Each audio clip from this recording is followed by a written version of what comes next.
Diversas opiniones giran y giraron alrededor a la figura de Wilhelm Reich.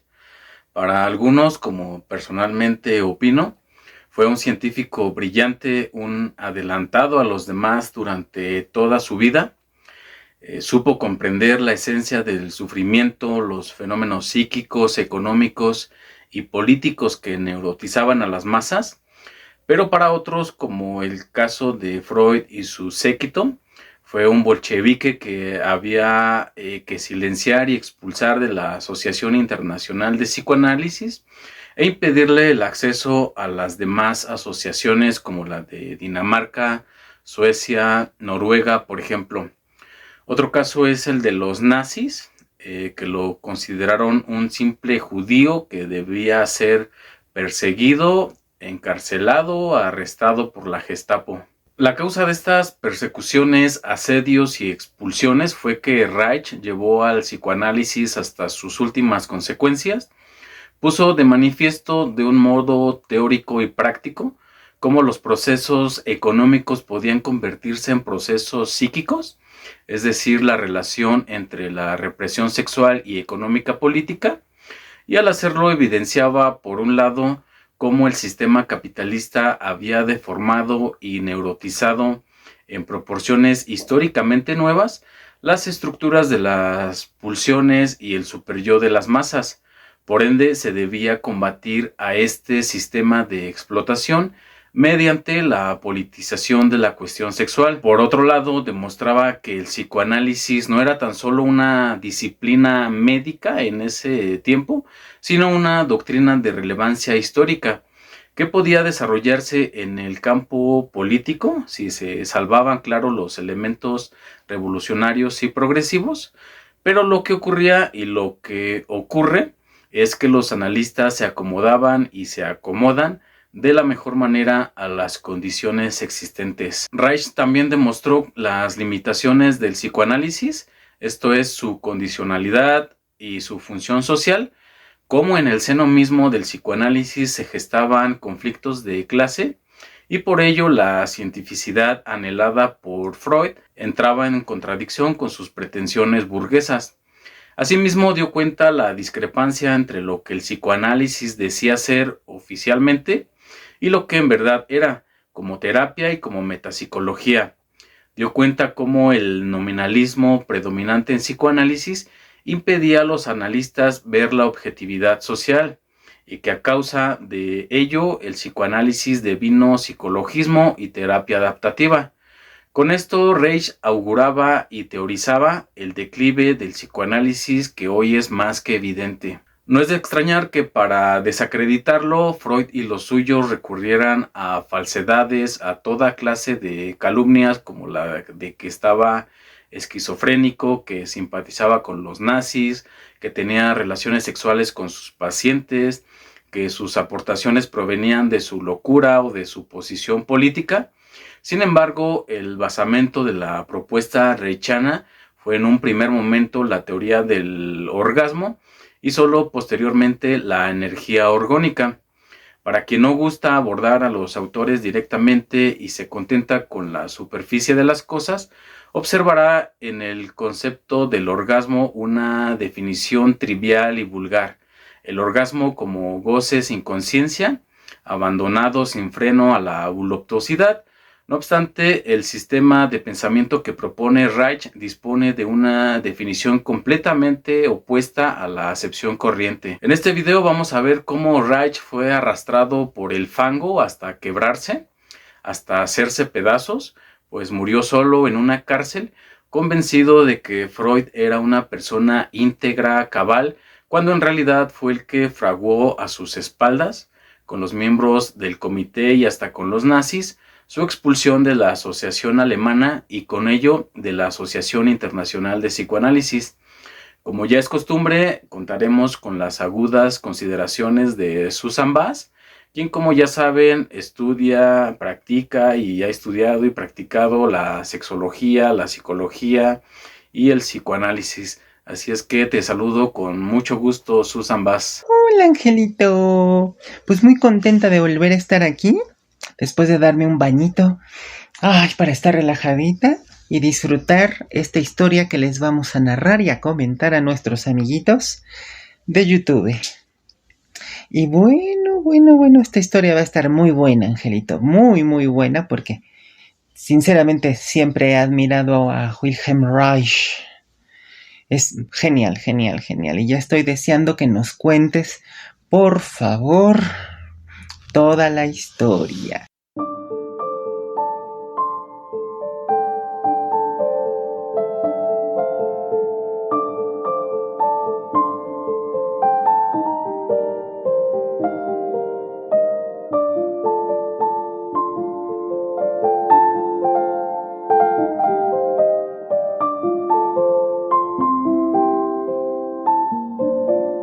Wilhelm Reich nace en Austria-Hungría en 1897. Su padre, Leon Reich, un hombre violento que golpeaba tanto a él como a su hermano, a su madre y hasta a sus empleados, dirige una gran hacienda agrícola y es ahí donde de niño y de adolescente observa innumerables demostraciones de la vitalidad sexual natural. La copulación de los animales, la sirvienta gimiendo en los brazos del cochero, los caballos y los burros que exhiben sus enormes falos. Con 4 años y medio, Reich solicita a su nodriza que lo deje trepar sobre ella y agarrar su sexo. Su hermanito, 2 años menor, pone al tanto a su padre, que prohíbe en adelante compartir cama con ella. Reich espía a un niño retrasado que semidesnudo se masturba en el campo. En una ocasión masturba a una yegua con el mango de una fusta. Esta separa las patas y se pone a orinar potentemente. El que será el autor de la función del orgasmo desarrolla una fuerte inclinación hacia el onanismo y pasa mucho tiempo en el establo a la espera de la más mínima manifestación libidinal de los caballos. Su padre le pregunta si desea ir a la ciudad a estudiar o si prefiere a un preceptor. Reich decide la ciudad, pero las lágrimas de la madre ante la partida de su hijo lo hacen recular.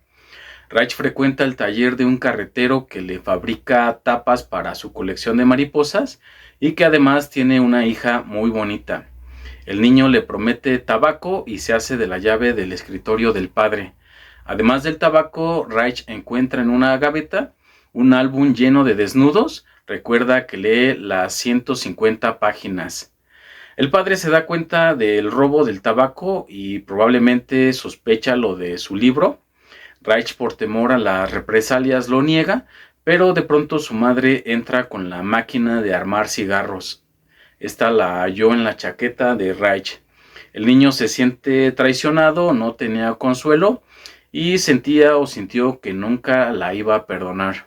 Hacia los 11 años y medio, Reich tiene su primera relación sexual con una cocinera de la casa y durante años, salvo algunas excepciones, todas las tardes la frecuentará mientras los padres duermen la siesta. En esa casa otra persona también degustaba del placer sexual. La madre de Reich, Cecilia Roninger, tiene 33 años y se reúne en su cuarto con el preceptor de Reich durante 3 meses en los que el padre estaba ausente. Ahí proliferan los abrazos y los besos furtivos, y en las ausencias prolongadas del padre, el niño presencia largas relaciones sexuales. El joven Willy fantaseaba con irrumpir y copular con la madre, pero teme que lo maten. Opta por seguir gozando del espectáculo, pero finalmente el asco hace que se consuele en los brazos de la cocinera. Pese a que de niño estas escenas voyeristas las experimentó con gran placer sexual, de adulto le resultaban repugnantes. El padre no supo nada, la abuela encubre a la hija. Aunque el niño siente piedad por el padre y planea contarlo todo, no habla. En el verano, el padre quiere hacer traer al preceptor, la madre se opone y contratan a uno nuevo. Solo que esta vez el padre sorprende a la mujer con el nuevo maestro de Reich. La golpea, la amenaza de muerte, exige confesiones, pero ella niega todo. Entonces interroga a los hijos.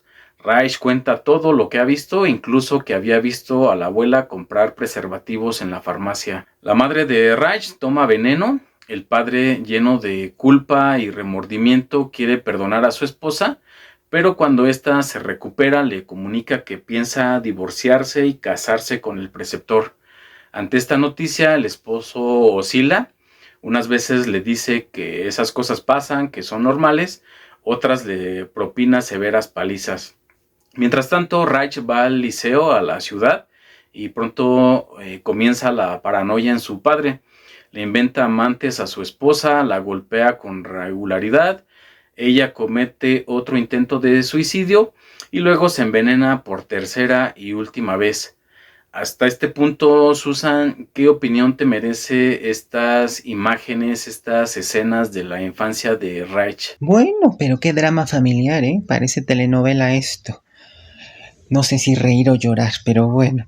A ver, yo creo que este chico, Willy, como tú le dices, qué bonito. A los 11 años y medio lo más probable es que ya estuviera en la pubertad. Entonces la testosterona de sus testículos empezaba a dar el golpeteo sexual, porque la testosterona es la hormona, es la base biológica hormonal del deseo sexual en los seres humanos y en los animales también. Entonces, bueno, lo más seguro es que de por sí, lo que ya había visto de niños, con los animales, con el niño que se masturbaba, las fotos que vio con el padre, lo acabaron de erotizar. Y entonces, otra vez, qué curioso, ¿no? Ahora con la cocinera y logra tener sexo, ¿no? Estaría bueno, especificar e investigar, ¿no? O sea, ¿cuántos años pudieron tener estas, la cocinera y la otra, la nodriza, ¿no? Y cómo era el ambiente represor, que ya sabemos, ¿no? Desde el machismo y la misoginia, donde entonces las mujeres tenían que tener solamente sexo a escondidas, ¿no? Y la madre de Raich no es la excepción. Entonces, pues, tiene sexo con el primer preceptor, el maestro de Raich, que por un lado el padre se lo tiene merecido, ¿no? O sea, un padre violento, sádico, salvaje, y ya estamos hartas de hombres así tan nefastos, ¿no? O sea, que abusan de su 15 a 20% más de masa muscular y hueso biológico para sentirse que son superiores a las mujeres, y eso es una fantasía estúpida, ¿no? Digo, de una realidad biológica pasar a un sadismo estúpido, pues como que hay un aspecto bastante narcisista y psicótico ahí, ¿no? Por eso digo que en parte el padre se lo tiene merecido, ¿no? Lo cual no significa que esta mujer haya hecho del todo bien, porque bien por ella. Pero si Wilhelm Reich, podía ver o al menos escuchar lo que pasaba en el cuarto con la madre, había una doble o triple erotización hacia él.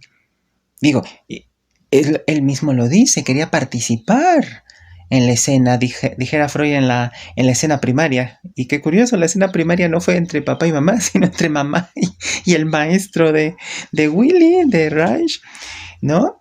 Y entonces, por su nobleza y por el miedo, no la quiere delatar, pero la acaba delatando, ¿no? Digamos que le regresó a la madre el favorcito que ella le hizo, es decir, que ella lo acusó. Aquí yo veo una cosa, Angelito, y también díganos ustedes qué opinan, queridos amigos, porque hace unos momentos nos comentaste que el padre de Wilhelm Reich era muy violento con la esposa, con él y con el hermano, incluso hasta le pegaba a los empleados. Qué tipo tan loco, ¿no? Ah, sí, claro. Y eso afecta el desarrollo físico, neuronal y emocional de los hijos, ¿no? Y también digo, el de la esposa y el de los empleados, de quien recibe la violencia, ¿no? De maneras distintas. Sin embargo, fíjate, también veo otra cosa, querido Angelito, porque también la madre era violenta. Así como el padre era físicamente violento con todos ellos, la madre era emocionalmente violenta con Reich. ¿Por qué? Porque el padre le pregunta a Wilhelm Reich si quiere ir a estudiar a la ciudad o tener, digamos, un maestro en casa, un preceptor, ¿no? Y él decide irse a la ciudad.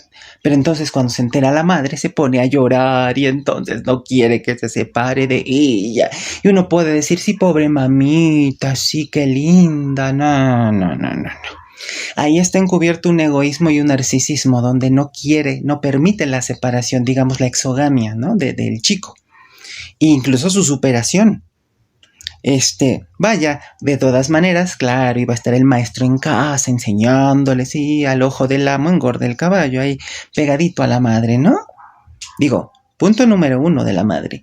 Pero punto número 2, lo delata, ¿no? Poniendo la maquinita para hacer los puros con el tabaco, donde la madre lo echa de cabeza, lo delata, lo traiciona. Bueno, él se vive traicionado cuando, por miedo a las represalias, Wilhelm Reich le dice a su papá que él no agarró nada de su cajón, incluyendo la revista con desnudos, ¿no? Uy, entonces el padre estaba bastante erotizado con esta parte de su sexualidad. Por eso lo decía yo hace rato.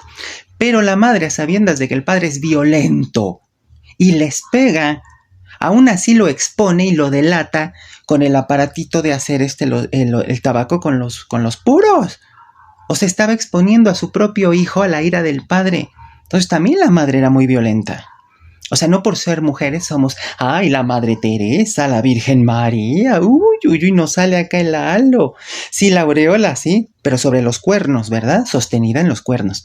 Entonces, la mamá también era violenta, ¿no? Y de ahí que dice el que no se lo va a perdonar nunca. O sea, qué resentimiento tan grande, ¿no? Donde pareciera que en la única que podía confiar era en la mamá, porque el papá era violento, pero la mamá también resulta ser violenta. Tienes toda la razón, Susan, aunque la cuestión se pone más trágica, al menos para Reich, porque el padre se deprime profundamente, sus negocios quiebran y contrata una póliza de seguro para sus 2 hijos. Ya habían pasado 2 años de la muerte de la esposa cuando se va de pesca, se mete a nadar bajo un frío glacial y adquiere tuberculosis. Su hijo lo lleva al sanatorio, pero en el trayecto muere. Reich tiene 17 años. Son estas condiciones de vida, de acuerdo con Freud, las que determinarán y diferenciarán el pensamiento de Reich con el de Freud. De los 4 años y medio a los 11 años y medio, Reich vive entonces en el ambiente natural de una copulación generalizada de animales, de personas, jóvenes y viejas, de empleados, de retrasados, de yeguas. A la inversa de Freud, el niño aprende las cosas de la vida más en el espectáculo de la naturaleza que en las bibliotecas o en los libros, especialmente en la Biblia judía como Freud, pensamiento del campo contra pensamiento de la ciudad. 35 años después, Reich reelaborará el suicidio de sus padres como un asunto de venganza hacia su madre por haber denunciado cuando le robó el tabaco a su padre, como bien nos advertía Susan, pues menciona que su denuncia le costó la vida y justifica el hecho en aras de un esposo iracundo. En adelante no es de extrañar que su obra y su pensamiento apele a la abolición de la autoridad y el patriarcado, a una sexualidad simple, plena, libre de todas restricciones, que active una política de prevención de los nacimientos a favor de la educación sexual, que facilite el divorcio, que simplifique el aborto, que formule una pedagogía antiuritaria y que fustigue la hipocresía burguesa, que es la causa de la neurosis, pues promueve una sexualidad no satisfecha a la que dará el nombre de impotencia orgástica. Pero antes de seguir, vamos con Susan para que nos dé su opinión sobre este asunto. Ay, pero qué triste, ¿no? O sea, qué triste para todos. ¿Por qué? Porque el padre debatiéndose entre el amor que probablemente a su manera sí sentía por la esposa, pero combatiendo al mismo tiempo ese amor contra los celos, la posesividad, el machismo y la violencia introyectada que muy seguramente él también sufrió de niño, porque la época se prestaba para que los padres fueran dueños de la vida, de la salud, de la voluntad, de la sexualidad de los hijos, ¿no? Entonces los padres podían maltratar a los hijos y a las esposas como les diera la gana. Y muy seguramente algún tipo de violencia también sufrió el padre de Reich, ¿no? Entonces, qué drama por él. También qué drama por la madre, ¿no? Queriendo encontrar el amor, en un hombre que no la maltratara.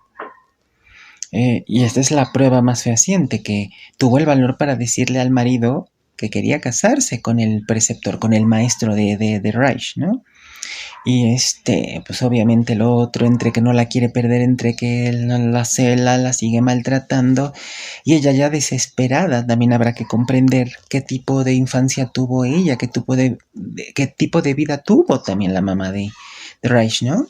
Para que estuviera así tan desesperada, tratando de ser feliz a su manera. Por eso vuelvo a decir que el machismo y la misoginia, o sea, hacen mucho daño. No solo a las mujeres, principalmente a las mujeres, pero a los hombres también. Porque ya estamos viendo cómo se debatía este hombre entre el amor que le tenía a la esposa y entre sus malditos celos, ¿no?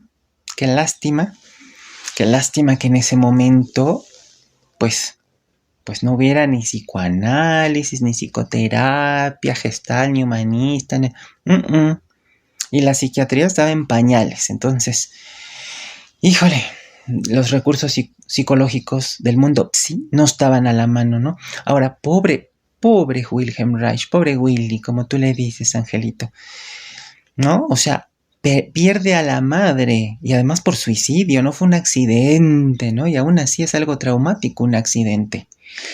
Pero sabiendo que la madre se suicida y además en medio de toda esta violencia familiar, ¡qué horror! Tal vez eso pudo haberlo hecho sentir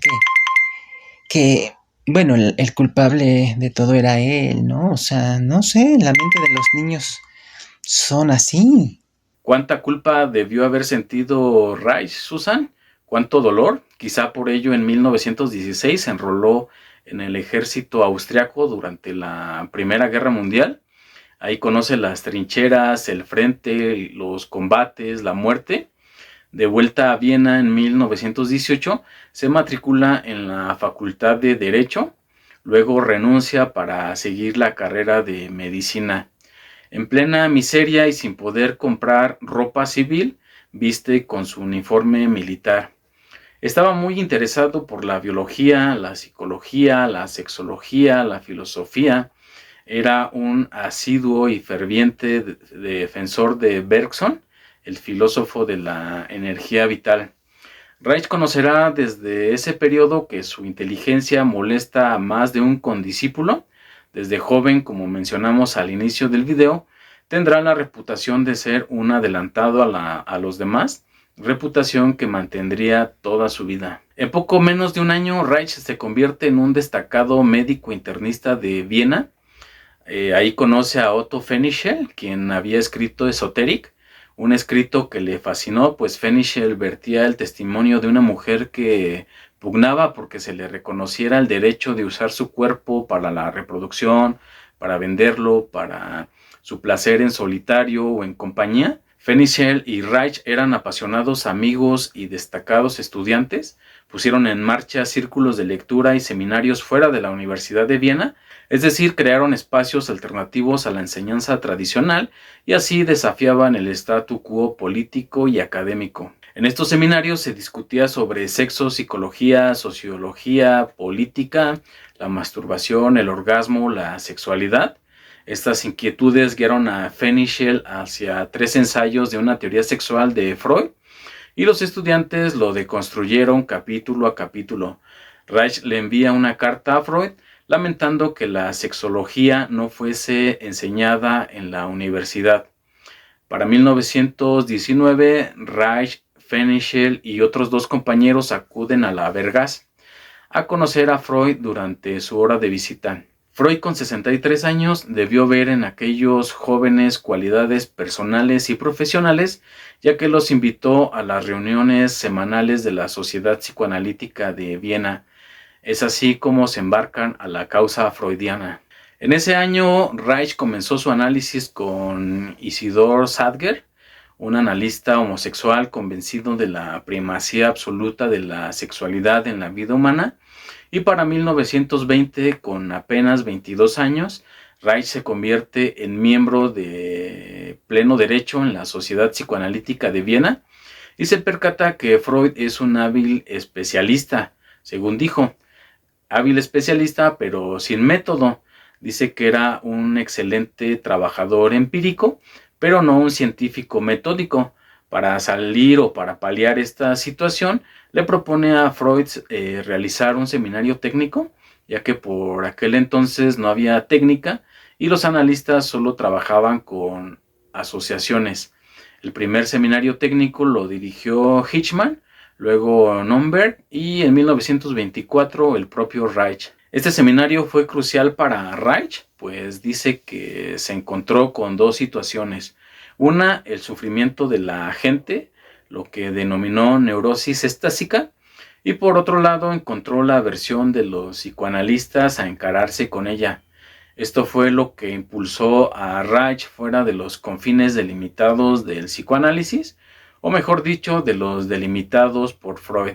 Mientras Freud desarrollaba su teoría del instinto de muerte, que decía que la desdicha procede del interior, yo salí fuera donde la gente estaba. Desde 1927 hasta cerca de 1930, trabajé en el exterior y realicé el trabajo en contacto directo con la sociedad. Fue entonces cuando llegó la desilusión de Freud. Me fui a la sociología, que en aquella época estaba mezclada o incluso identificada con la política. Era una y la misma cosa. Y aquí llegó otro hombre, otro genio, Marx. Comencé a sentirme interesado por Marx y Engels. Freud al principio se mostró entusiasmado, pero al ir tomando cuerpo, los aspectos político y sociológicos se fueron haciendo cada vez más preponderantes, y a Freud le disgustaba esto. Yo había sacado las consecuencias sociales de la teoría de la libido. A juicio de Freud, esto fue lo peor que yo podía hacer. ¡Guau! Cachetada con guante blanco para Freud. Atentamente, Wilhelm Reich. Y es que sí, o sea, finalmente hoy sabemos que tanto Marx como Freud tenían razón, pero en la conjunción de sus observaciones de la realidad. Y en ese sentido era más realista Marx, ¿verdad? Y también Wilhelm Reich, a quien estamos haciendo este homenaje. Solamente que Freud, una vez más, quería destacar como el arqueólogo de la mente, y entonces le importaba más teorizar que efectivamente, como lo dijiste, Angelito, el sufrimiento de la gente. A él no le importaban los pacientes que veía, salvo de repente cuando estaba de buenas, ¿no? Pero de ahí en fuera no se interesaba en el verdadero sufrimiento ni en las causas sociales. Y mira, Freud era sumamente inteligente como para no darse cuenta de estas causas sociales. Pero se hacía el ciego, ¿no? El yo no veo, porque capaz que eso le estropea toda la teoría. Y bueno, eso fue lo que le hizo sin querer, queriendo, que yo creo que sí lo quería, nuestro querido Reich. Bueno, pues ni modo. Y fíjate estos seminarios que él abre, ¿no? Donde hay psicología, sexología, pero que convive con la gente, ¿no? Con los casos de la vida real de aquel entonces. Y eso es lo bonito, lo maravilloso, lo sublime, ¿no? Donde tenía muy buen corazón Wilhelm Reich y podía y quería ayudar a la gente y no le cobraba en dólares como Freud. O sea, la buena onda, Freud. Tú y tu burguesía, oh my God. Pero bueno, síguenos contando, querido Angelito, síguenos contando. En efecto, Susan, el que Reich recuperara a Marx, al materialismo histórico, a la sociología, hizo que se percatara de los conflictos de clase que se gestaban en el seno mismo del psicoanálisis. Vio que por estos mismos los analistas se alejaban como si fuera peste de lo social, pero para Reich esto se volvió fundamental. Se lamenta la poca o nula eficiencia que tiene el psicoanálisis en cuanto a la cura, pese a que a los analistas, empezando por Freud, afirmaran y afirmen en extensas páginas las magnificencias de su terapia y de su técnica. En la función del orgasmo, Reich relata que Freud le confió que no se debía ser demasiado ambicioso terapéuticamente, y como se podrá constatar, lo mismo le dijo a Bieswagner y a Ferenczi. Fue así como Reich, con 23 años, pone en duda el poder terapéutico del psicoanálisis y la eficiencia de la técnica. No se deja seducir por la hermenéutica fantaseada por Freud sobre una naturaleza y una sociedad estática y finalista, o que el inconsciente sea eterno e inmutable. Freud ya tiene 64 años cuando Reich afirma que son las condiciones sociales las que crean y perpetúan determinadas estructuras de carácter. Bajo esta concepción observa que los analistas recuestan en su diván a una clientela escogida, acomodada, y que aún así estos pacientes pasan años en psicoanálisis, derrochando esfuerzo, dinero, la propia vida. Entonces Reich es contundente, menciona que la terapia individual, salvo para hacer dinero, no sirve. Reich también afirmó que los analistas se dedicaron a hacer el psicoanálisis socialmente aceptable, que aunque Freud comenzó su carrera con el coraje de ir hacia adelante, fue un innovador y subversivo, pronto cayó en la tentación de formar escuelas, tener discípulos, buscar poder, dinero, y por ello interpretó erróneamente a la sociedad. Es aquí cuando se pregunta, ¿dónde están los empleados de esa gente que atienden? Los pobres, los cocheros, los cocineros. Reich los conoce de primera mano, como bien observaba Susan. Aparte de trabajar en Alemania con los médicos dirigidos por Ernest Simmel, también en las organizaciones marxistas abrió un dispensario en Viena. En este ambulatorium da consultas gratuitamente y forma a analistas también gratuitamente. En tanto sesiones gratuitas, la gratificación para Reich era sublimada a la manera que ya conocemos: curiosidad intelectual, altruismo y transformación social. Reich recibía obreros, empleadas, campesinos, agricultores, soldados, gente común que el capitalismo y sus colegas habían ignorado y que vivían en las peores condiciones sociales. En una ocasión acude a consulta una joven huérfana que fue criada por una familia sustitutiva, de niña expuesta a los manoseos de los adultos y de adulta abandonada con 3 hijos con el marido. Decir que era pobre sería decir muy poco. Vivía al borde de la hambruna. Vamos a ver cómo la describe Reich. La visité en su hogar. Ahí yo no me encontré frente a los inminentes problemas de la etiología de la neurosis, sino de cómo un organismo humano podía tolerar semejante vida año tras año.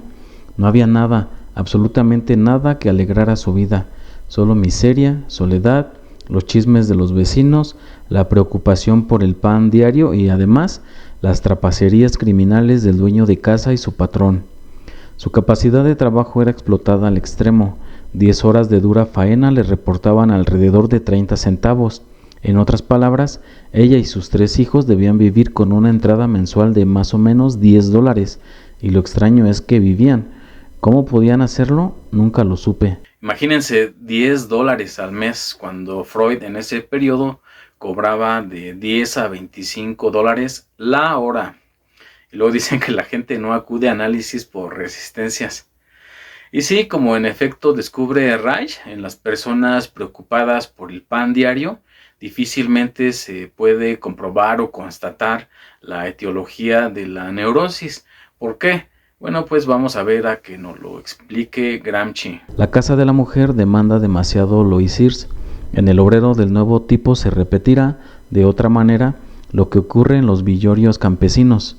La relativa estabilidad de las uniones sexuales campesinas está ligada estrechamente al sistema de trabajo del campo. El campesino que regresa a su casa por la tarde luego de una larga y fatigante jornada de trabajo desea la venerem facilem parambilemque de la que hablaba Horacio. No está dispuesto a ronronear en torno a mujeres de fortuna.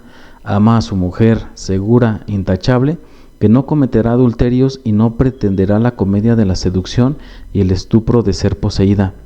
Parece así que la función sexual se mecaniza, pero en realidad se trata del nacimiento de una nueva forma de unión sexual sin los colores deslumbrantes del oropel romántico propio del pequeño burgués y del bohemian desocupado. Como los analistas no se permiten recibir a este tipo de pacientes, así como tampoco recibían los casos que hoy consideraríamos de esquizofrenia, borderline o impulsivos, además de su ideología capitalista y de sus aspiraciones burguesas, desde luego que desconocían, y me atrevo a decir que aún desconocen esta realidad. Hay que mencionar que el concepto borderline, el estado mental fronterizo entre la neurosis y la psicosis, es una categoría que debemos atribuir a Reich. De hecho, en ese periodo, el carácter impulsivo era desconocido por los analistas.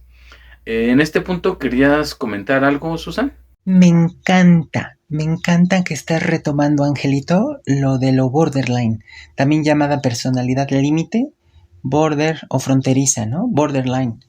Y qué bueno, porque lo que se sabe hoy en día es que las tres causas generales son una sensibilidad biológica muy fina, es decir, como los artistas, ¿no? Que sientes más tanto las cosas positivas y agradables como las negativas y desagradables, ¿no? Dos, que haya varios traumas o microtraumas que la persona haya vivido, tanto ambientales como de parte de los otros, de los semejantes o de quien lo cuida, ¿no? O que le hagan bullying, o que le peguen, lo insulten, lo violen o la violen desde niño o desde niño. Y tres, que no pueda tener ningún consuelo de alguien que le ayude a asimilar, elaborar y resolver todos esos aspectos traumáticos que vivió, ¿no? Entonces, eso ocasiona una personalidad donde se divide en opuestos y entonces la persona generalmente o ama o odia. O sea, de repente ama, por ejemplo, a alguien y al rato lo odia, ¿no? O sea, hay un conflicto muy fuerte. Además hay mucha intensidad. Es decir, se polariza la personalidad en opuestos y le cuesta trabajo a la persona ver los grises. De tal manera que sí es algo disruptivo para los demás, pero sobre todo también para sí misma, porque esto borderline también le afecta a su sí mismo, a su autoestima y a cómo se ve la persona, porque por momentos puede decir soy muy valioso, muy valiosa, etcétera, y de repente soy una porquería, no valgo nada, merezco la muerte, ¿no? Entonces, sí es un gran drama y el hecho de que nos estés comentando que como antecedente psicoanalítico y psicoterapéutico, Reich, nuestro querido Reich, puso el dedo en la llaga, es decir, la observación atenta al sufrimiento de la gente. Bueno, es que esto se me hace genial, Angelito, ¿sabes? Porque efectivamente en aquel tiempo la teoría de Freud no veía estos casos, ¿no? Si además Freud rehuía y no le gustaba la psicosis y no atendía psicóticos, ¿no? Bueno, ni niños ni viejitos, ¿no? Porque pues ya para qué, ¿no? O sea, discriminante Freud. Entonces yo te felicito, Angelito. Me gusta lo que estás haciendo. O sea, y es que sabes leer de lo fino. Y me encanta que estás retomando para lo borderline también a Raj. Felicidades, Angelito. Y es que fíjate, tiene sentido por lo que estamos diciendo de que parte de las causas generales de lo borderline son los eventos traumáticos que no son asimilables por la mente y que no hay nadie que ampara y proteja a ese niño, esa niña, ese adolescente, además de la sensibilidad especial. Imagínate, o sea, justamente a Reich y a Freud les tocó vivir la Primera Guerra Mundial y a Reich hasta la Segunda también, ¿no? Entonces, eso fue un evento absolutamente traumático para toda Europa, ¿no? O sea, fue una cosa espeluznante. Y entonces justamente mucha gente quedó traumatizada por eso y algunos desarrollaron personalidades borderline. Por eso justamente en esa época se empezó a vislumbrar más estos síntomas de la forma de ser borderline, ¿no? Que no es una patología, es una forma de ser, de sobrevivir, ¿no? Y yo presumo, supongo, hipotetizo que la personalidad borderline ha existido siempre, ¿no? Porque siempre ha habido traumas en la humanidad y gente que traumatiza a los demás, como estamos viendo aquí, y que nadie los ampara, como estamos viendo aquí, ¿no? Pero entonces, Reich sí se tomaba la molestia y la vocación desde su corazón de ver por estas personas también, aunque todavía no había el titulito de borderline, ¿no? Porque digamos que ya cuando los psicoanalistas empiezan a teorizar, a ver, es como por ahí de los años 50, ¿no? Sobre todo con la escuela inglesa, con Melanie Klein y sus discípulos, Rosenfeld, Wilfred Bion, ¿no? Todos ellos. Entonces, apenas empiezan a teorizar y luego se patologiza la personalidad, ¿no? Donde lo que estás diciendo, lo que no entienden los psicoanalistas porque les hace ruido, porque finalmente estar ante un borderline sí impacta, yo lo sé, ¿no? Pero fíjate, es mejor patologizar al otro desde su impotencia como psicoanalistas que escuchar, porque es la escucha atenta y técnicas como las que, por ejemplo, Otto Kemper ha desarrollado, aunque le falta cierta dosis de humanidad a Otto Kemper, ¿no? Pienso yo. Pero vaya que ya hay técnicas hoy en día y técnicas que no son psicoanalíticas también, que ayudan a las personas borderline. Entonces, me parece genial y te mando un besote por esto, querido Angelito, y a los borderline también, queridos amigos. Muchas gracias por tu aportación sobre estos casos, digamos, difíciles, que para Reich fueron el inicio de una lectura biológica y dinámica del inconsciente, con la cual refuta la creencia freudiana y posteriormente lacaniana de que con hacer consciente lo inconsciente bastaba y de que existía un tropismo que llevaba hacia la muerte. De esta manera afirmaba que el inconsciente no se compone más que de impulsos asociales y que la libido es energía modelada o moldeada por la sociedad. Esto explica en parte por qué hoy existen N cantidad de instituciones de psicoterapia y psicoanalíticas que no son más que círculos sectarios despreocupados de los problemas reales. Angelito, estás hablando de que el psicoanálisis tiene una ideología capitalista con aspiraciones burguesas, que no le importan los problemas de la gente, y estás diciendo, por si oí bien, que las instituciones psicoanalíticas no son más que círculos sectarios despreocupados por los problemas reales. Oye, no. Ay, sí, ya me acordé que sí. Hasta yo misma he caído con esos sectarios. Hay bastante burgueses. Por ejemplo, hace más o menos 10 años, escuché en la radio a una psicoanalista que se formó en la Asociación Psicoanalítica Mexicana, la que está allá en Bosques de Caobas, ¿no? Una colonia nice, o sea, donde hay dinero, ¿no? Y su consultorio lo tenía en Polanco, o sea, donde también hay dinero, ¿viste? O sea, claro. Y entonces yo la contacté porque hablaba muy bien de la teoría. Sí, la teoría la tiene muy bien en su cabecita.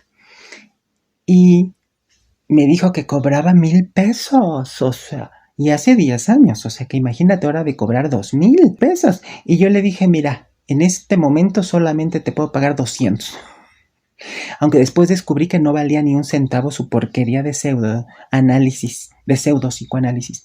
Entonces, cuando le dije eso al final de la sesión, se entristeció, siendo que se esmeró mucho a lo largo de esa primera sesión para engancharme e interpretaba magistralmente todo lo que yo le había dicho.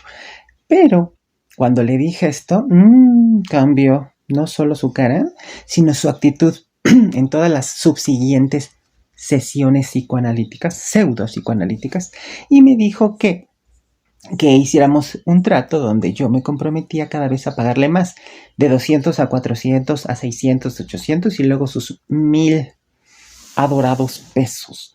Y pues yo le dije que sí, yo dije, bueno, voy a confiar en su análisis para ver qué puedo yo hacer para mejorar mi situación, ¿no? Y entonces ser más productiva y pagarle su dinero a esta nada brillante psicoanalista y mucho menos humana. Y entonces, no, dejen que les cuente. Pues esta mujer se la pasaba viendo su reloj de pulso a cada rato, cada 5 minutos. Sí, en plena sesión, en plena sesión. Y se le olvidaban cosas relevantes que yo le había contado de mi vida. Y de repente me decía, es verdad, eso ya me lo contaste, perdón. Y volteó a ver el reloj porque no tengo el reloj grande que tenía en la pared. Y yo, o sea, pero se supone que me estás atendiendo, ¿no? ¿O tienes prisa? No, bueno, yo acababa interpretándola a ella. y le decía que tenía que trabajar su contratransferencia y sus problemas con los hombres y bueno, un montón de traumas que trae la pobre estúpida. Y de hecho ella me dijo, y no es mentira, ¿eh? Me dijo, sí, ya sé que tú has de pensar que yo soy una pendeja. Así, o sea, con esas palabras. O sea, una gilipollas en España, una boluda, pelotuda en Argentina, en Francia sería una con, ¿no? O sea, saludos a todos esos países, porque este video llega a varios países. Y entonces yo le dije, no, ¿cómo crees, no? Total que después me fui, ¿no? Pero oye, Angelito, es lo que estás diciendo, o sea, hay gente que no tiene para comer, o sea, imagínate, cobraba 1,000 pesos a la semana, una vez por sesión son 4,000 al mes, y el salario mínimo para un obrero, o para quien gana un salario mínimo, son 3,200 y cacho, ¿no? O sea, esta mujer gana más que un obrero, por ejemplo, o que una secretaria, y por la bola de estupideces que me decía, y esas faltas de respeto y de atención, y de memoria, ¿no? De motivación. La tipa nada más quería el dinero. Entonces tienes razón, Angelito. También otra que estudió en el centro Eleya, tenía su consultorio también en Polanco, es una de las zonas más caras de la Ciudad de México, ¿viste? Y también, como no le pude pagar sus honorarios de 2 sesiones por semana, me canalizó con otro analista y me dijo que era porque su propio analista de ella le había dicho que trabajaba mucho. Ah, ese cuento. No, mejor que me hubiera dicho el de la caperucita roja, ¿no? Pero tienes razón, Angelito, tienes razón. Son una bola de muertos de hambre. Qué bueno que vuelves a mencionar la supuesta pulsión de muerte, querido Angelito, porque mira, te voy a decir una cosa. Hay una psicoanalista y feminista argentina que se llama Ana María Fernández, que se dio a la tarea también de averiguar como los supuestos casos de suicidios de mujeres y encontró que realmente no habían sido suicidios, sino homicidios de parte de hombres hacia esas mujeres. Y incluso, o sea, menciona que dice que uno del tipo de suicidios que elegían algunas de esas mujeres supuestamente suicidadas es la inmersión en la bañera, ¿no? Voluntariamente por parte de ellas. Pero como ella dice, sí, claro, le hizo así y se sumergió en la bañera y entonces se ahogó. Obviamente, ¿no? Es como cuando uno dice, ay, me voy a suicidar, conteniendo la respiración. No, y el mismo cuerpo te hace respirar, ¿no? Qué ridiculez. Todavía se lo creemos a la famosa, escritora que se puso piedras, ¿no? En el vestido para suicidarse.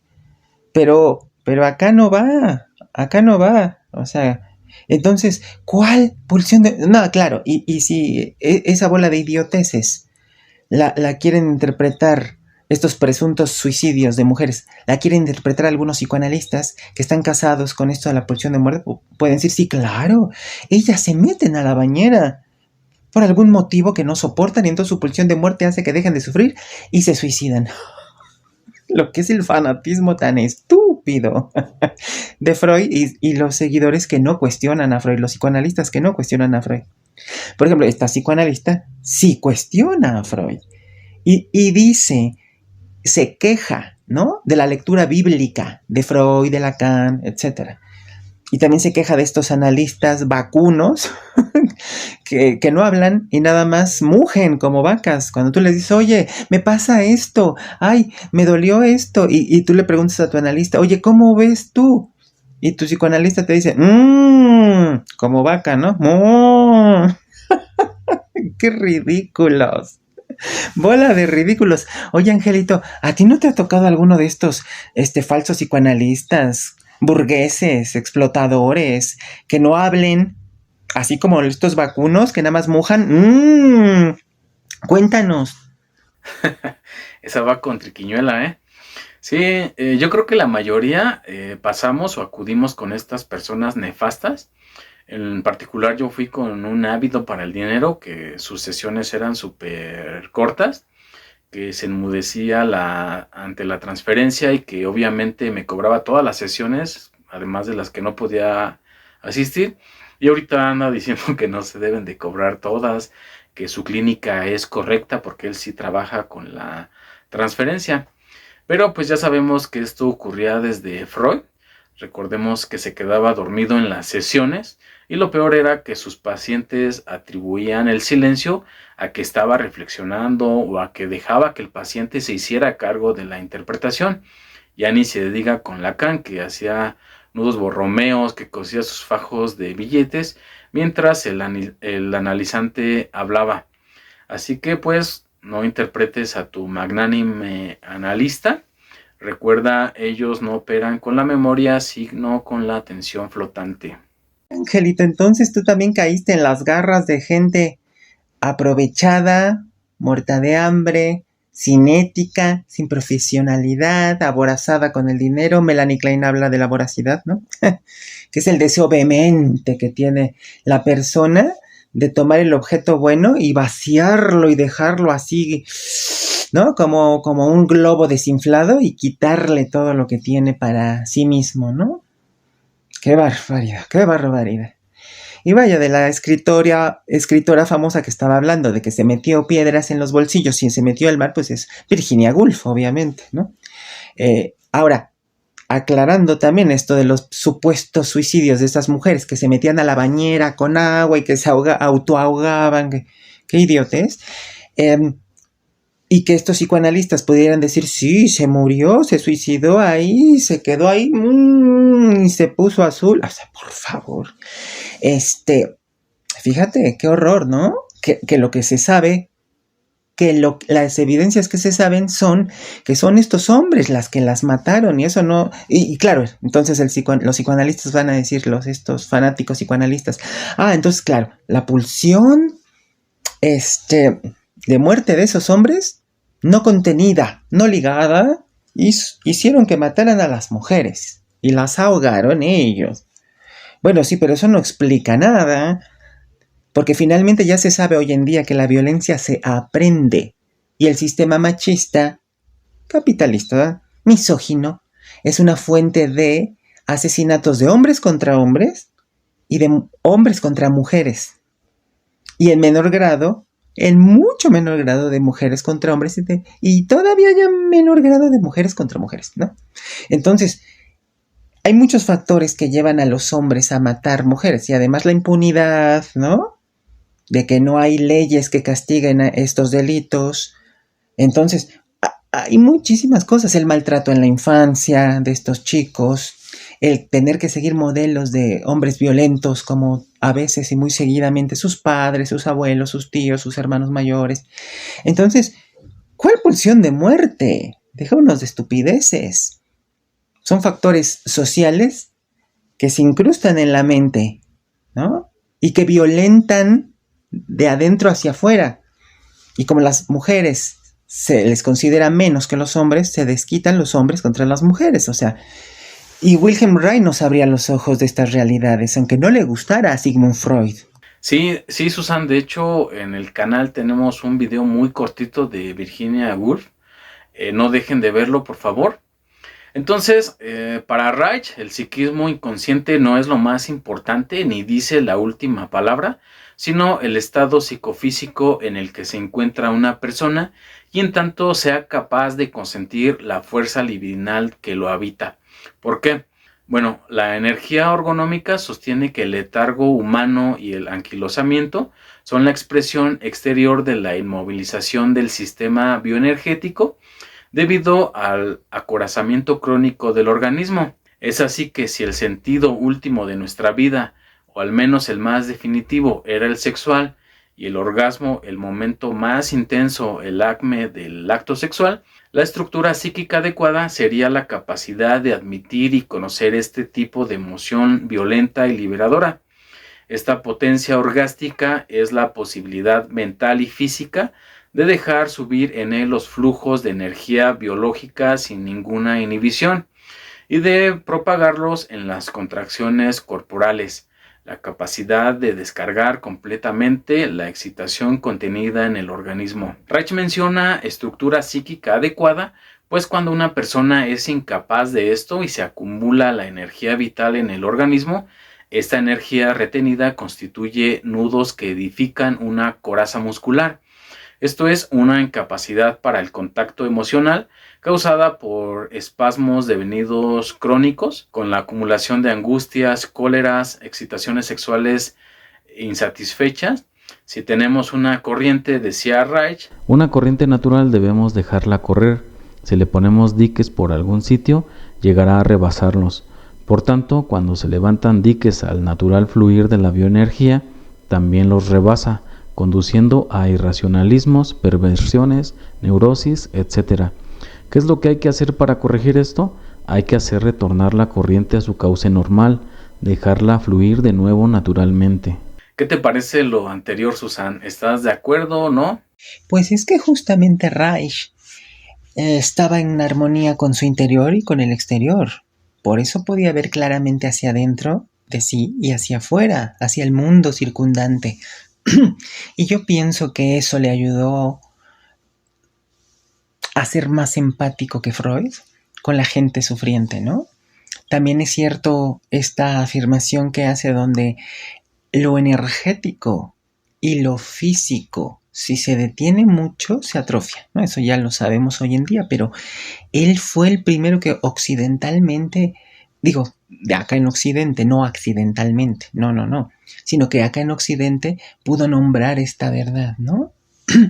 Solamente que para Freud, pues eso contradecía también su teoría, y su teoría en parte estaba basada en las leyes de la física de su tiempo, en las leyes de la termodinámica, donde la materia y la energía no se crean ni se destruyen, solo se transforman, ¿no? Pero sí puede haber una detención. En ese sentido, Freud hizo el concepto de fijación, ¿no? Y de regresión a esa fijación y a esa etapa. Pero qué bonito que en parte Reich puede darse cuenta de situaciones con más envergadura, ¿no? En detrimento del desarrollo general del organismo y del ser humano, cuando, por ejemplo, un área tan importante como la sexualidad está reprimida y detenida, donde va más allá de Freud efectivamente, y entonces integra esta parte. Digo que también Freud contribuyó bastante a la integración de la sexualidad, pero se fanatizó demasiado con etapas, ¿no? Como muy estructuradas, en lo oral, en lo anal, en lo genital, en lo fálico, y perdió de vista justamente el aspecto social, donde Reich precisamente nos dice que, vaya, que en pocas palabras, que los orgasmos, ¿no? Y una sexualidad abierta, bueno, que pues para pronto, que te hace más feliz, más sociable, más tranquilo, que evita incluso enfermedades, porque sí contribuye a la sexualidad y a la integridad, y también contribuye a la independencia, porque un organismo y una persona sana no se deja someter tan fácil por regímenes totalitarios. Y eso está excelente. Muy bien, Reich. ¿Qué más, Angelito? Así es, Susan, el análisis caracterológico propuesto por Reich pretendía agrietar esta coraza caracterológica, desatar los nudos, liberar la éstasis. Como bien dices, Reich recupera a Freud en cuanto a la teoría de la libido, a saber que las psiconeurosis reposan sobre fuerzas instintivas de naturaleza psicosexual que proporcionan la fuente más importante de la energía de la neurosis. El núcleo de esta entonces era somático, la éstasis, la libido, era somática. Y es que al analizar el carácter, Reich indicó que las biopatías nacen de un grave trastorno de la plena satisfacción genital, impotencia orgástica. Esto era una energía orgánica degradada y hace una analogía con los pantanos, agua paralizada que no fluye, que no experimenta metabolismo alguno. El cáncer, por ejemplo, lo asociaba a factores emocionales, aunque también se debía a esta paralización del fluir de la energía vital por el organismo. Para indagar esta conexión, funda el Laboratorio de Investigación del Orgón y el Cáncer, con el que pretendía estudiar las emociones y la angustia del placer, esto es, las direcciones que se oponen al flujo de la bioenergía del organismo del movimiento plasmático. En este punto se adelantaba a Freud, pues dijo que al ser corrompida la función del plasma biológico, la destructividad se vuelve contra el yo y el sujeto se consume por dentro. Pero Reich no cree en un masoquismo primario, en un deseo de morir. Dice que esto es un enorme abuso del Thanatos. De hecho, en la función del orgasmo ofrece una lectura diferente de la pulsión de muerte. Si toda negatividad no es sino la manifestación de una fuerza instintiva biológica, o sea natural, la psicoterapia ciertamente tenía muy pocas probabilidades de éxito, así como tampoco las tenían nuestros ideales culturales tan altamente valorados.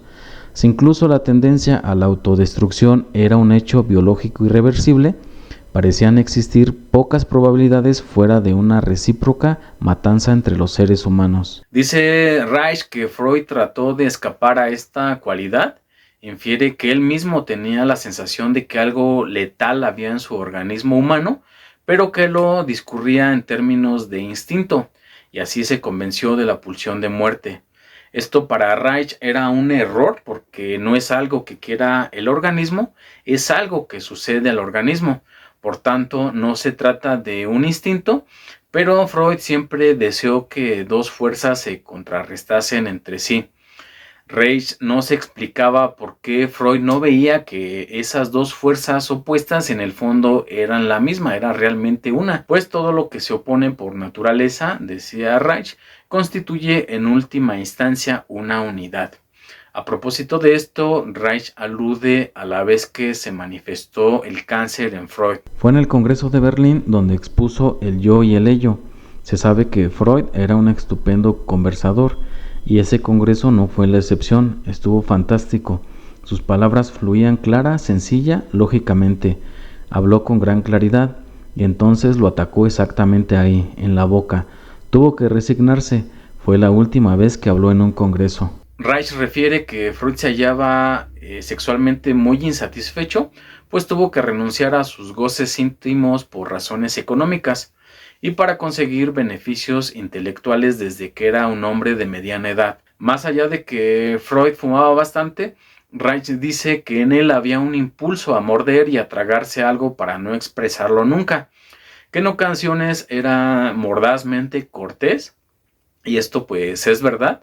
Recordemos que Freud interpretaba las desavenencias con sus discípulos, metaforizando que eran unos perros que querían morderlo. Al menos así se refirió a Taux, a Nomber. Vamos a ver qué le dijo a este último. Bien, lo que acaba de hacer usted es lo mismo de siempre. Coge un hueso como un perro y se arrastra hasta un rincón. Roe el hueso y cree que el hueso es el mundo. En este punto, ¿qué opinión te merece, Susan, en cuanto a que Freud era temido por sus discípulos, que los fustigaba con mordaz agudeza? También acá la ventaja es que Reich conoció en persona a Freud. Y esto, donde sí coincido es cuando dice que no escupía algo, ¿no? No sacaba por la boca algo Freud. Como que se reprimía, se contenía, ¿no? Sí, eso no cabe duda. Era un hombre bastante reprimido, o sea, demasiado con defensas muy estructuradas, muy obsesivas, ¿no? Y además siempre siguiendo una rutina día por día, por día, por día, por semana, por semana, por semana, por mes, por año, güey, ¿no? Entonces, algo sí le percibió Reich en ese sentido, ¿no? Y que finalmente esto mordaz, esta situación, la vinculo con la violencia que sufrió con su papá Reich, Wilhelm Reich, ¿no? Que era violentísimo, físicamente, y la de su madre emocionalmente, donde lo quería tener ahí, donde lo acusaba con el padre violento, ¿no? Y además, o sea, estar sometido a figuras de autoridad. Y durante mucho tiempo, o sea, a pesar de que Reich en ese sentido era más brillante para darse cuenta de los aspectos sociales, culturales, religiosos que influían en la conducta humana, del pensamiento, en el inconsciente también, lo cual Freud sí veía, pero se negaba a ver, cerraba los ojos. pese a todo, permaneció una gran temporada, pienso yo, con Freud, ¿no? Como todavía viéndolo hacia arriba, como el maestro, incluso en estas entrevistas que le hacen, ahorita nos das los datos, querido Angelito, eh, de este libro tan delicioso que tenemos, donde entrevistan a Reich acerca de todo lo que él hizo y que se acordaba de aquella época y de su convivencia con Freud, pues me parece que se controlaba y se reprimía el mismo Reich para no decir todo lo que pensaba de Freud en realidad. Como que de repente sacaba algunas cosas de la personalidad bastante nefasta de Freud, ¿no? Pero que lo seguía viendo hasta cierto punto como un maestro, le tenía mucho respeto. Respeto que no se merecía Freud a mi punto de vista. Porque lo que le hizo no tiene nombre, que ya nos irás contando todo lo que le hizo, ¿no? Pero había una nobleza mezclada con represión de parte de Reich en general y hacia Freud. Entonces, ay, eso también en parte lo llevó a donde lo llevó. ¿Cómo ves, Angelito? Esto que acabas de mencionar, Susan, es crucial. Reich, al igual que muchos psicoanalistas, al exterior luchaban contra lo establecido, pero en la sociedad psicoanalítica competían por el reconocimiento de Freud. Pero pues continuemos. Freud creía en el papel superior de la inteligencia. El intelecto y la mente debían ser dueños de las emociones. Así fue como se lanzó a la teoría de la sublimación, pues en el proceso de subyugar su propia vitalidad biológica, hubo de restringirse a sí mismo, de sublimarse, de vivir una vida de forma que le disgustaba y de conformarse. Como sabrán, al principio Freud intentó seguir el camino del que Reich no se apartó. Basta recordar que Freud postuló en reiteradas ocasiones que la energía libidinal debía ser susceptible de algún tipo de cuantificación, de medición, en la medida en que afirmaba transformaciones cuantitativas y un principio de conservación. Vamos a ver un extracto de una carta que Freud le envía a Marie Bonaparte, donde hasta cierto punto coincide también con Reich en cuanto a la energía orgónica degradada. Desde el momento en que un hombre pone en duda el sentido y valor de la vida está enfermo, puesto que objetivamente nada tiene existencia alguna. Planteando esta cuestión, lo que uno hace es reconocer simplemente la existencia de un acopio de líbido insatisfecha, que algo tiene que provocar una especie de erupción que conduce a la melancolía y a la depresión. Bueno, no sé si le vean alguna relación, pero pues lo dejo a su criterio. Ya sabemos que Reich no se limitaba a lo individual. Por esta razón afirmaba que la función del plasma biológico de la raza humana había sido corrompida durante milenios, porque arguye que el núcleo de la angustia social siempre ha sido la vida amorosa del individuo, pero que ésta se ha reprimido, así como todo conocimiento sobre las emociones humanas, pues desde que nacemos vemos frustradas nuestras necesidades emocionales y de ahí nacen los falsos placeres, las falsas necesidades, las cosas superficiales. De esta manera se condenan las tendencias bioenergéticas con ideología burguesa, con una estructura caracterológica rígida, capitalista, que impide conocer al hombre como es, y esto se revela como un obstáculo ancestral al funcionamiento bioenergético y crea hombres acorazados, impotentes, reaccionarios. Sobre este punto me gustaría conocer tu opinión, Susan. ¿Tendrá razón Reich? También me encanta esto que estás diciendo porque Wilhelm Reich fue el primero que habló de este tipo de acorazamiento en el cuerpo de manera generalizada por la represión de la sexualidad, además de los enojos, los traumas, no acumulados. Digo, Freud también teorizó sobre eso, ¿no? Y vio lo de sus histéricas y las parálisis. Digo, no era exactamente un tema nuevo, pero la innovación de Wilhelm Reich, de Willy, es justamente eso, que justamente la represión de los orgasmos y del éxtasis en general, pero sobre todo en el orgasmo, que sí nos priva de relajación, ¿no? Nos priva de estar contentos, nos priva de una socialización potencializada, porque quien está relajadito y en armonía con su cuerpo y su sexualidad, pues no está tan fácilmente prejuzgando la del vecino, ¿no?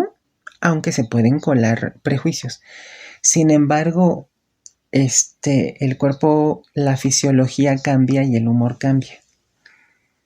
Entonces, sí, esto de la estasis, donde está estática, petrificada la energía sexual, pues claro que es real. O sea, justamente la Iglesia Católica reprime la sexualidad como una forma de reprimir y de controlar a los hombres. Me refiero a hombres y mujeres, pues a los seres humanos, ¿no? Aunque, pues, hay historias, ¿no? Pregúntenle a Juan Carlos Meugeiro, que es un psicólogo social que estudió en el Vaticano teología, y nos cuenta un montón de cosas de lo que vio. O sea, que los cardenales, los obispos, los sacerdotes, te podían conseguir un prostituto, una prostituta, un menor de edad, un hombre, una mujer para tener sexo, ¿no? Entonces, bueno, como ellos sí, y para los demás eso es pecado. O sea, para ellos es un lujo, pero para los creyentes, para el pueblo, es un pecado. Entonces eso es una gran hipocresía. Y Reich lo que hacía justamente es decir, no, pues lo bueno, pero para todos. Orgasmos para todos, ¿no? Anticoncepción para todos. Y disfrute para todos. Entonces, esto se me hace un mérito enorme de Willy, ¿no? Y otro mérito de Willy, de Wilhelm Reich, es teorizar, observar e intuir que los factores psicológicos son una de las múltiples causas del cáncer. Y eso pues sí es sorprendente, ¿no? Bueno, digo, hoy en día ya se sabe que no solo es el factor psicológico, pero también hoy en día se sabe que el factor psicológico sí es un potenciador de causa de cáncer. No en todos. Y tienen que estar otros factores también. Y además este factor psicológico tiene que ser fuerte y o persistente en el tiempo. Pero sí es un factor de causa de cáncer junto con otros, ¿no? Como los insecticidas, los rayos X, los rayos ultravioleta del sol en exceso, el fumar. Digo, recordemos que Freud también fumaba mucho. Bueno, el no dormir bien. Digo, gracias a que en 1980 se fundó en Estados Unidos la psico-neuro-inmuno-endocrinología, es decir, en pocas palabras y en sencillito, es cómo la mente podía influir sobre el cuerpo y diversos sistemas, ¿no? En ese momento era el sistema nervioso, el inmunológico y el endocrino, ¿no? De las glándulas de secreción interna que generan hormonas. Y entonces empezó a ver que efectivamente la mente podía influir poderosamente en los sistemas. Y después se amplió para el sistema circulatorio, para el sistema urinario, para la piel, para todo. Entonces, efectivamente, o sea, incluso, Angelito, quiero que les dejes un pequeño video donde se explica sistema a sistema, a partir del estrés, cómo afecta sistema a sistema y las sustancias implicadas en los sistemas, donde sí puede generar, activar las células cancerosas que todos tenemos, ¿eh? O sea, entonces sí, Wilhelm Reich era un gran intuitivo, más que teórico, iba a la práctica. Entonces, sí se dio cuenta de esta situación. Y eso, pues, es un gran mérito también de Reich, ¿no? Y a propósito del cáncer de Freud, ¿qué creen? Que al principio lo que tenía Freud no era un cáncer maligno, era una lesión benigna. O sea, se llamaba carcinoma verrugoso de Ackermann, ¿no? Y entonces esta información la sabemos por un cancerólogo, oncólogo y psicoanalista argentino, José Chabelson, en su libro Freud, un paciente con cáncer. Y él consiguió copias de las biopsias de los tejidos que le sacaron a Freud, ¿no? Desde 1927 hasta 1939 que se murió Freud. Entonces, este oncólogo argentino las consiguió tanto en Francia como en Viena, aunque en Viena tuvo que darle un soborno al director. Bueno, valía la pena, ¿no? Para tener la información completa. Y entonces dice que Max Schur en aquella época le hizo una operación nefasta a Freud, donde hubiera bastado que hubieran sacado el carcinoma completito. Y listo, voilà, ya está. Pero dice que en su lugar, o sea, solamente hubo una extracción parcial, no total, del carcinoma. Y entonces le dejó la herida abierta, que cicatrizó muy mal, ¿no? Y de ahí se le empezó a extender como hacia el paladar, arriba, y hacia la mandíbula hacia abajo. Entonces, no conforme con eso, médico tras médico o sea, le dieron radioterapia y ya sabían que era nocivo en aquella época cierto número de radioterapias. Bueno, pues creo que le dieron 10, ¿no? 11 o 10. Entonces eso hizo que se necrosaran los tejidos. Y entonces dice que apestaba ya muy feo la mandíbula de Freud y que tenía que dormir con mosquitero en las noches y hasta su perrita Chau Chau ya lo rechazaba. Entonces, no, pobre hombre, o sea, y médico tras médico empeoraban su situación. Todo esto lo pueden ver también aquí en la descripción, que Angelito ahorita nos va a hacer el favor de poner el artículo para que lo chequen. Entonces, los propios colegas médicos de Freud mataron a Freud, ¿no? Y yo digo que sí influyó todo eso en su obra. Aunque su querida hijita Ana Freud dice que no, pero yo digo que sí. De hecho, el mismo José Chabelson, que es este oncólogo, que vivió una larguísima vida, este oncólogo, cancerólogo y psicoanalista, autor de este libro, se carteaba con Ana Freud, ¿no? Y ella le juraba y le perjuraba que las emociones y afectos de su padre no tenían nada que ver con su obra, con los libros de Freud que escribía Freud, ¿no?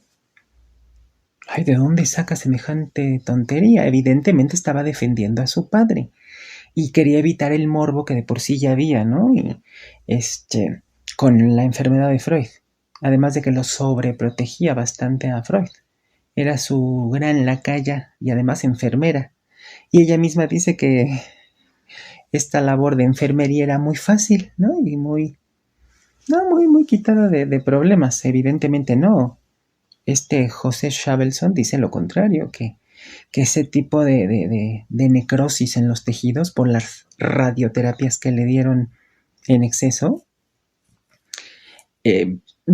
convirtieron el carcinoma, tumor benigno, en un tumor maligno. Entonces, por eso digo que los médicos colegas de Freud lo mataron. Como dice él, Chabelson, oncólogo argentino y psicoanalista argentino, que ellos por una mala praxis le provocaron cáncer. Aunque Ana Freud diga que eso no tuvo nada que ver en sus afectos para influir en sus libros de su papito Freud. Y claro que sí, o sea, digo, no nos hagamos. Nuestro consciente e inconsciente y los padecimientos del cuerpo y los padecimientos o placeres sociales, claro que influyen en la obra de un autor. Por supuesto que sí. O sea, eso de la neutralidad y de que las obras son imparciales, obvio que no. Pero bueno, pues la pobre Ana al final de las cartas con este oncólogo estaba muy interesada en qué fue lo que mató a su padre. Y bueno, pues si yo creyera en el karma diría, bueno, Freud, mira lo que pasó, tú eras indolente con la muerte de tus colegas psicoanalistas ¿no? Y te gustaba que la guerra existiera y, bueno, favor de ver el video que hizo Ángel sobre la indolencia de Freud sobre la guerra. No, pues es lo que dicen, que como se analizaron y tuvieron un fin de análisis, todo lo que emana de ellos es objetividad, que ellos no están en conflicto ni con la sociedad, ni con la persona, que no sublime. Bueno, continuemos también. Esta estructura caracterológica la aprovechan los políticos, las dictaduras, los fascismos y propagan el odio hacia los otros, la xenofobia, la falocracia, el antisemitismo. Reich pone un ejemplo. Dice que todos tenemos algún que otro remordimiento de conciencia, ya sea porque alguna vez jugueteamos con nuestros genitales, porque alguna vez cometimos alguna infracción, porque le pegamos al hermanito. Bueno, pues es a través de estos secretillos que la hipócrita rectitud moral, social, política se aprovecha de nosotros para cometer fechorías.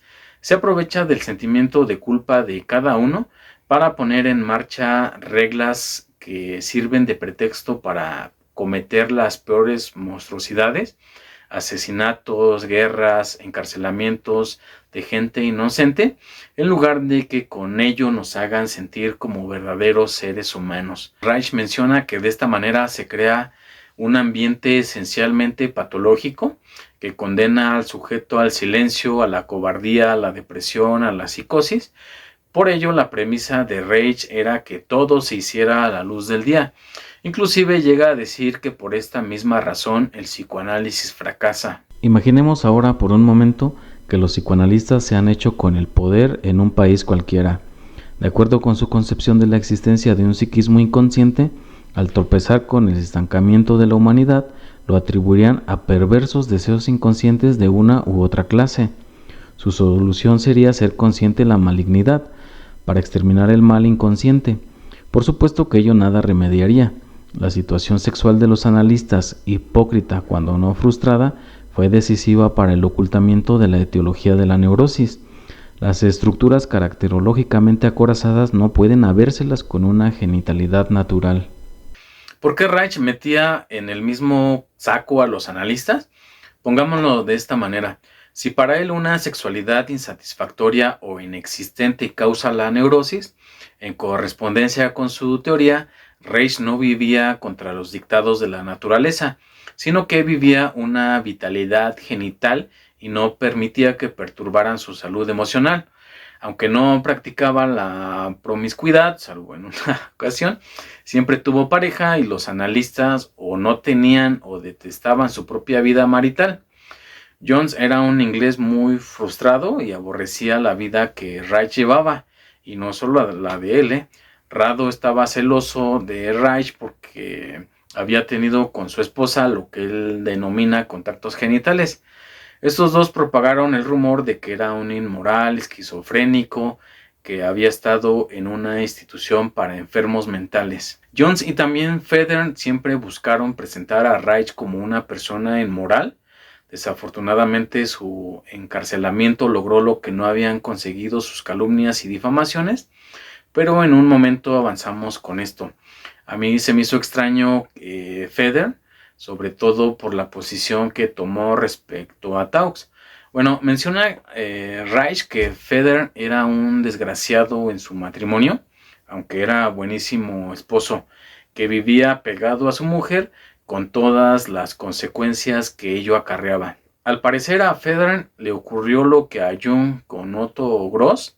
La cuestión es que Federn fue el segundo analista de Reich y cuenta Ernest, su hijo, que su padre era un gran analista, pero de la vieja escuela, con una mentalidad muy puritana y victoriana, que probablemente consideró el material de su analizado como inmoral, ya que éste le había contado con detalle en su análisis las aventuras extramatrimoniales que tuvo con una psicoanalista vienesa, Lia Lasky. Cuando esta aventura de Reich con Lia, Annie Pink, la esposa de Reich, se encontraba en análisis con Anna Freud, la cual le recomendó dejar a Reich. Aunque ella hizo esto, posteriormente regresaría con él.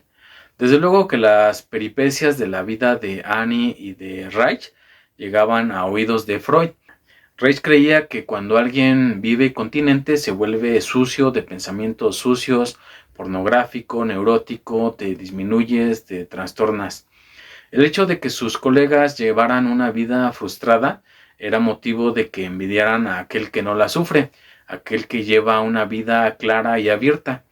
Por eso Reich, sin afán de vanagloriarse, no ocultaba su vida privada, era de común conocimiento que se unió sentimentalmente con Annie Ping, después con Ilse Ollendorf, después con Elsa Lidenberg y por último se unió con una joven bióloga, Aurora Carrera. Ah, míralo, o sea que sí tuvo un desliz nuestro querido Willy con Lía. O sea, le puso los cuernos a su esposa con Lía. Ah, lo que se me hace aberrante, una vez más, es que Anna Freud, que era la analista de la esposa de Wilhelm Reich, le aconseja a Anna Freud, a la esposa de Wilhelm Reich, que por esa infidelidad lo mandara a volar a Wilhelm Reich. Y la otra, muy obediente, lo manda a volar. Sin embargo, pues pudo más lo que sentían los dos y regresaron como pareja. Y entonces yo digo, otra vez la burra al trigo, ¿no? O sea, ¿de dónde? ¿Desde dónde se autorizó? Ay, ese término es muy lacaniano, ¿no? Ay. ¿Desde dónde se autorizó Anna Freud para darle ese consejo, guión, recomendación, a la esposa de Reich para que lo mandara lejos, para que lo cortara, para que lo mandara a volar, ¿no? O sea, lo mismito que hizo su padre Sigmund Freud con Sabina Spielrein. Favor de ver el video que hicimos Angelito y yo en este mismo canal de Sabina Spielrein. Pues Freud le dio el mismo consejo y hasta por cartita. Sí, porque él no iba a atender a Sabina nada más porque sí, ¿no?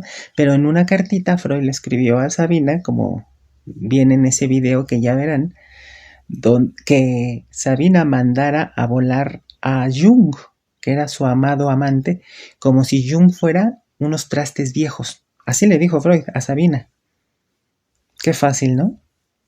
Que cuando una mujer está enamorada de quien la ayudó, que fue su psiquiatra, o sea, Jung, a salir de sus traumas, y de por sí ya tenían sexo y se enamoraron, qué fácil, ¿no? Que lo mandara a volar como si fueran unos trastes viejos, ¿no? Y su hijita Anna Freud, bueno, pues le dio, siguiendo la escuela de su padre, le dio el mismo consejo a la esposa de Reich. Ay, Anita, mejor te hubieras dedicado a seguir escribiendo tus libros, que la verdad son muy amenos. A mí me encantó el Yo y los mecanismos de defensa. Es el libro como más exquisito, amenamente hablando, de psicoanálisis, la verdad. Y también hay que alabarle que con su pareja sentimental Dorothy Burlingham ayudaron a muchos niños huérfanos después de la Segunda Guerra Mundial y les dieron asilo. Eso sí es lo bueno.